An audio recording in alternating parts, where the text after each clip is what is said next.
আসসালামু আলাইকুম। আমি Rubel Hossain Khan, global travel consultant বিডির পক্ষ থেকে সবাইকে স্বাগতম। শুভেচ্ছা জানাচ্ছি অন্য আরও একটি ভিডিওতে, ব্যতিক্রমধর্মী একটি ভিডিওতে। বন্ধুরা, আজকে যে বিষয়টি নিয়ে আলোচনা করব খুবই গুরুত্বপূর্ণ এবং খুবই ইম্পর্টেন্ট একটি বিষয়। যারা বাংলাদেশের যারা ট্রাভেলার আছেন এবং বিভিন্ন ভিসা প্রত্যাশী যারা অ্যাপ্লিক্যান্টরা আছেন, বিভিন্ন দেশে ঘুরতে যেতে চান বা বিভিন্ন বিজনেস পারপাস, মেডিকেল পারপাসে যেতে চান, তো তারা এই মুহূর্তে কোথায় যাবেন? আপনাদেরকে আমি আগেও একটা ভিডিওতে বলেছিলাম যে যারা গত ৬ মাস আগের তুলনায় আ বর্তমানের সময়ের সাথে যারা কম্পেয়ার করতে চান ভিসা রেশিওর ক্ষেত্রে, তো সেই বিষয়টা ভুল হবে না। কারণ বর্তমানে ভিসার সংখ্যা খুবই কম, খুবই হ্যাচেল, খুবই টাইটলি প্রসেসের মাধ্যমে ভিসা হচ্ছে এখন। অনেকেই ভিসা খুব আ প্রসেসে পাচ্ছে না খুব নরমালি। এখন আমরা আগের তুলনায় যদি ৬ মাস আগের দেখি যে লাওস, কম্বোডিয়া, ফিলিপাইন, ইন্দোনেশিয়া, থাইল্যান্ডের ভিসা খুবই ইজি ছিল। এখন কিন্তু এত ট্রাফ প্রসেসিং ভিতরেও আমরা ভিসা পাচ্ছি না। তো যাই হোক বন্ধুরা, এখন এই মুহূর্তে যে রিসেন্ট যেই একটা আপডেট নিয়ে কথা বলবো সেটা হচ্ছে যারা আ মেডিকেল পারপাস তে আজকে কথা বলবো সেটা হচ্ছে যে এখন এই মুহূর্তে ইন্ডিয়ান ভিসা বন্ধ। বন্ধের মতোই ধরা যায়। কারণ যে একটা ক্রাইসিসের মধ্যে ইন্ডিয়ান ভিসা প্রসেস পড়ে গেছে, এটা বন্ধের মতোই ধরা যাচ্ছে। সবার সাধ্য নেই ইন্ডিয়ান ভিসার অ্যাপয়েন্টমেন্ট নিয়ে ইন্ডিয়ান ভিসা জমা দিয়ে সেই ভিসা করে ট্রিটমেন্ট পর্যন্ত যাওয়া। কারণ এর ভিতরে অনেকগুলো ক্রাইটেরিয়া চলে আসবে, অনেকগুলো স্টেপ চলে আসবে। সেই স্টেপগুলো ধাপ পার করতে প্রায় ২ থেকে ৩ মাসেরও মামলা হয়ে যায় এই মুহূর্তে। আমি আমার কাছে বেশ কিছু ফাইল আছে পেন্ডিং এ। সেই ফাইলগুলো এখন পর্যন্ত আমরা ডেট কালেক্ট করতে পারিনি। অন্যান্য ডেট কালেক্ট হয়েছে কিন্তু এই ডেটগুলো কালেক্ট করতে পারিনি। সেক্ষেত্রে একটা হ্যাচেল এটা বলা যায়। তো যারা আমি আজকে যাদেরকে সাজেশন করব বা কনসালটেন্সি দিব সেটা হচ্ছে যারা বাংলাদেশ থেকে আ যারা ইন্ডিয়ার বিভিন্ন স্টেটে অনেক দূরে স্টেট যারা মুম্বাইতে, তেলেঙ্গানা, তারপর হায়দ্রাবাদ, বেঙ্গালুরু, চেন্নাই, তারপর এদিকে আছে পাঞ্জাবে, এদিকে হরিয়ানা, এদিকে দিল্লি, যারা ফ্লাইট করে ট্রিটমেন্টের জন্য যান, তাদের জন্য খুবই একটা সুখবর আমি দিব এবং আপনি চাইলে আরো কিছু এক্সপেরিয়েন্স শেয়ার করতে পারেন। সেক্ষেত্রে আপনার উন্নত চিকিৎসা হয়ে গেল।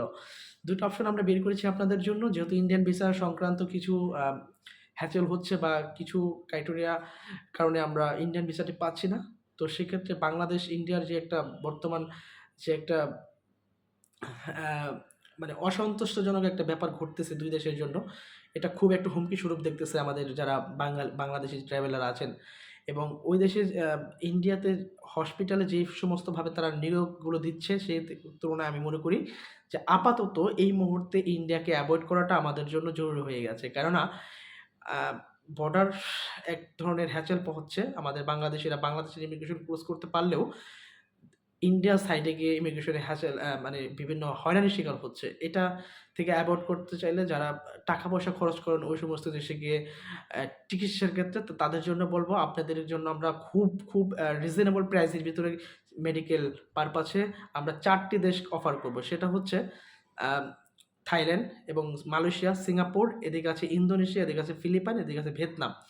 এই ৬ টি দেশ আপনি চাইলে ট্রাই করতে পারেন এবং যারা এই যে চেন্নাই, বেঙ্গালুরু, হরিয়ানা, তারপর তেলেঙ্গানা, তামিলে, তারপর দিল্লিতে যারা কলকাতায় বিমানে করে যেতেন, এই সেম ভাড়ায় অল্প কিছু বেশি কম, এই সেম ভাড়ায় আপনি এই সমস্ত দেশে গিয়ে ট্রিটমেন্ট করতে পারতেছেন এবং ওই দেশের ট্রিটমেন্টের তুলনায় ইন্ডিয়ার ট্রিটমেন্টের তুলনায় ওই সমস্ত দেশের ট্রিটমেন্ট অনেক উন্নত, অনেক ভালো। যারা গেছেন তারা জানেন, যারা যান নাই তারা আজকের এই ভিডিওটি দেখে আপনি আপনার সিদ্ধান্তকে চেঞ্জ করেন। আপনারা থাইল্যান্ড, কম্বোডিয়া, লাওস এর মতো দেশগুলোতে আপনারা একবার গিয়ে ট্রাই করতে পারেন চিকিৎসার ক্ষেত্রে।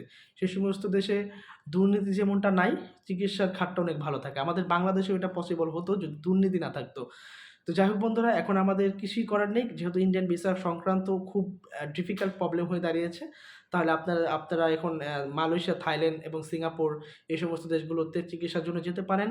রিজনেবল প্রাইসে টিকিট কেটে এবং এখান থেকে চেন্নাই যাইতে যেই কয় টাকা খরচ বিমান ভাড়া, আপনি সেম বিমানেই সেম ভাড়ায় যেতে পারছেন থাইল্যান্ডে, সেম ভাড়ায় যেতে পারছেন মালয়েশিয়া, সেম ভাড়ায় যেতে পারছেন সিঙ্গাপুরে, সেম ভাড়ায় যেতে পারছেন আপনি চায়না, সেম ভাড়ায় আপনি যেতে পারছেন ভিয়েতনামে। এই সমস্ত দেশের ট্রিটমেন্টগুলো আপনি নিলে আপনার অভিজ্ঞতাও বাড়লো অ্যান্ড আপনার একটা দেশে ট্রাভেল করলেন, একটা এক্সপেরিয়েন্স শেয়ার করলেন অ্যান্ড আপনার এদিকে চিকিৎসাটাও হয়ে গেল।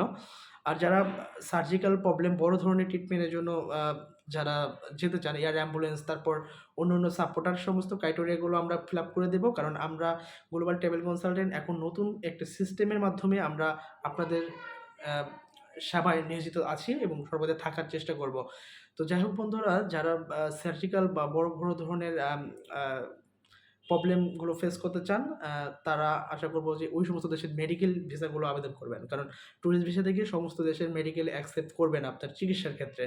জাস্ট যারা নরমালি চেকআপ করতে চান তাদের জন্য ঠিক আছে। এবং যাই হোক বন্ধুরা, যদি ইন্ডিয়ান ভিসা তারপরেও খুবই ডিফিকাল্ট মনে করেন, আমাদের সেবা দিতে পারেন, সাহায্য নিতে পারেন। আমরা সর্বদা চেষ্টা করব আপনাদেরকে সঠিক সিদ্ধান্তটা দেওয়া এবং সঠিক সময় সঠিক প্রসেসে এগোনোর জন্য। এবং ভিসা সাপোর্টের জন্য নিচে দেওয়া নাম্বারে যোগাযোগ করতে পারেন এবং অন্য সাপোর্টের জন্য আমাদেরকে ইনবক্স করতে পারেন, হোয়াটসঅ্যাপ করতে পারেন। এবং চায়নায় যারা রেগুলারলি যান আমাদের সাথে যেতে পারেন গ্রুপ ট্যুরে, এবং গ্রুপ ট্যুরের অন্য ভিডিওতে দেখে নিতে পারেন।